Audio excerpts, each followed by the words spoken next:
అంత కష్టపడి పిల్లల్ని కంటారు, పిల్లల్ని పెద్ద చేస్తారు, ఇంట్లో అంత పని చేస్తారు, కానీ చిన్న ఇంజెక్షన్ అంటే భయం. ఆ భయంకి హాస్పిటల్కి ఇన్ని రోజులు రాకుండా ఇంట్లో లాస్ట్ స్టేజెస్ వరకు తెచ్చుకుంటారు.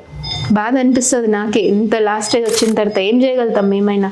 ఒక స్టేజ్ వరకే కదా, మంచి తొందరగా వస్తే అక్కడ గుజ్జు ఉంటుంది, ఎంత గుజ్జు అయినా పెంచవచ్చు. పూర్తిగా అరిగిపోయిన తర్వాత వస్తే, ఇప్పటి నుంచైనా చెప్తున్నా అందరికీ, మీ చుట్టుపక్కల ఉన్న వాళ్ళకైనా చెప్పండి, నడక మారుతుంది, నొప్పి వస్తుంది అంటే వచ్చేసేయాలి, చూపించుకోవాలి ఏంటి అనేది. దేని హాస్పిటల్ గురించి ఏమి భయపడాల్సిన అవసరం లేదు. మనం మొత్తం బతికేది తినేది అంత హెల్త్ కోసమే కదా. ఆ హెల్తే బాగాలేకపోతే ఎన్ని కోట్లు సంపాదించినా ఎంత యూజ్? ఏం ఉండదు, వేస్ట్. హెల్త్ మంచిగా ఉంటేనే అంతే. అంబానీ అయినా ఎవరైనా హెల్త్ బాగుంటేనే హ్యాపీగా ఉంటారు. అందుకని రోడ్ సైడ్ కూల్ పని చేసుకునేటోళ్ళు కూడా హెల్తీగా ఉన్న వాళ్ళు రోజు ఆ పూట కాపుక కథలు చేసినా వాళ్ళు హ్యాపీగా ఉంటారు, ఏ చింత లేకుండా.